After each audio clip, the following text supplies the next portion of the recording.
Aujourd'hui, on va répondre à une question sur la conduite du changement. C'est typiquement des questions que vous allez avoir quand vous postulez à des grandes entreprises ou à des cabinets de conseil. Donc ça peut particulièrement vous intéresser si vous êtes ingénieur. Il y a deux choses très différentes dans cette vidéo. La première, c'est l'histoire que je raconte, qui est l'une de mes meilleures. Donc vous allez voir, elle est quand même un peu mieux préparée que les autres. Et enfin, à la toute fin de l'entretien, le recruteur va me dire cette question, mais donc vous avez automatisé beaucoup de choses, qu'est-ce que vous avez fait de tout ce temps libre? Et c'est vachement intéressant comme question à avoir en entretien. Donc voilà, vous allez voir la réponse à cette question un peu qui peut être piège. Et ensuite, on fera un débrief sur la performance. La question à laquelle j'ai répondu était: pouvez-vous donner un exemple de changement important que vous avez introduit et qui a nécessité une adoption par d'autres équipes, d'autres parties de l'organisation? Quelle stratégie avez-vous utilisée pour mettre en œuvre ce changement? Quel a été le résultat? Finally, what was the outcome? Yeah.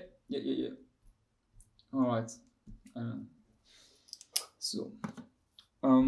One example of a significant change I brought to the business is actually one that was in the answer I gave to the two questions when applying for the job. So you may be a bit familiar with it, but I will go again on this one. I developed an automated and self-serve, user-friendly insights center for the sales team in New South Wales. So when I arrived in the position, account managers and sales managers were asking a lot of questions on an ad hoc request to analysts. So myself, my manager. And at first, you have to answer them, but quickly, especially with the transition to Salesforce, which was already by itself a change program, I noticed we could automate a lot of that. But this was going to mean a change in the way the account manager and the sales manager are doing their job, because they are used to just send an email, give a phone call, and then get an answer after a few days or after a few hours. So I developed for the main reports first, but I developed some automated capacity. And to make sure this was going to be adopted, and this is actually wanted by the team, I did an MVP first, minimum viable product. And then I had multiple sessions, user engagement session, stakeholder management session with both account manager, sales manager, and the GM of sales to iterate on this dashboard and make sure it answers the question of the account manager. In a month and a half, I probably had like 14, 15 of the session, each time iterating on the MVP, until the point where it was at a stable stage. It was answering most of the queries I was getting.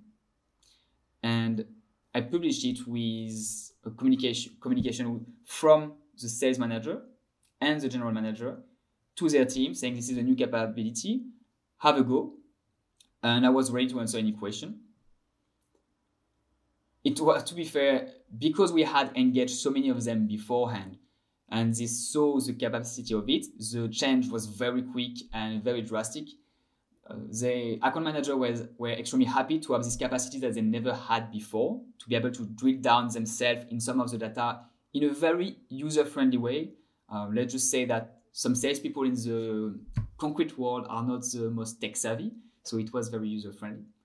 But the change was made and was well accepted because it always took into consideration customer view and what was there for them, through customer engagement session and through stakeholder session too. The result is right now, there is probably almost no more ad hoc requests. All the account managers are able to drill into the data themselves very quickly. And so we automated 99% of the ad hoc queries. And it's adopted by 100% of the members in the New South Wales team, and Victoria and Queensland are starting to the process to take this report and engage their team with it. It's really good. Sounds like a pretty big time liberating achievement for the team. Yeah. What do you do with all your spare time now? Well, this is when you develop other initiatives, and we did the dormant, generated like 10 million in 2020. All of that was possible only because we freeze this time, and I had like 75% of my time freed. Yeah. To be fair, we also provided this report to some of the finance team who were asking us some diving questions, and they also use it. So we also freed some time from this finance part. Alors, bilan de cette question. Déjà, on voit que la réponse elle est quand même beaucoup plus préparée que d'autres. Il y a moins de temps de réflexion au départ. l'histoire est très claire. Ça se voit même au petit symbole du fait que j'ai résumé le contenu de ma réponse en une phrase au tout début. Ça, c'est vraiment top quand on arrive à le faire. Et bon, en général, ça correspond à de la préparation au préalable. La structure, elle est scalée, c'est classique, c'est une structure star. Ça vous permet de voir un bon exemple. Il y a quand même une chose, c'est que j'aurais pu être un peu plus synthétique, c'est vrai. Mais bon, c'est ça la réalité aussi, on n'est pas picture perfect, on ne fait pas des choses parfaites en permanence, donc c'est ce que c'était. Quant à la réponse sur le temps libre et ce que je pouvais en faire, je pense que la réponse était vraiment parfaite puisque je vais arriver et mettre en avant d'autres achievements, d'autres accomplissements que j'ai faits, les mettre en relation avec cette tâche-là, et ça permet de renforcer la cohérence globale de l'entretien. Ah oui, tout ce qu'il a dit avant fait sens puisque c'est ça par quoi il a commencé, et ensuite il a eu plus de temps pour faire le reste. Et bon, ça, c'est vraiment un lien. Alors, il y a toujours des défauts dans ce que j'ai répondu exactement, mais en termes de compréhension et de perception par l'interlocuteur, je pense que c'était vraiment un très bon exemple de réponse. Pour continuer à préparer tes entretiens, je te mets des vidéos à l'écran qui sont top et qui te permettront d'aller encore plus loin.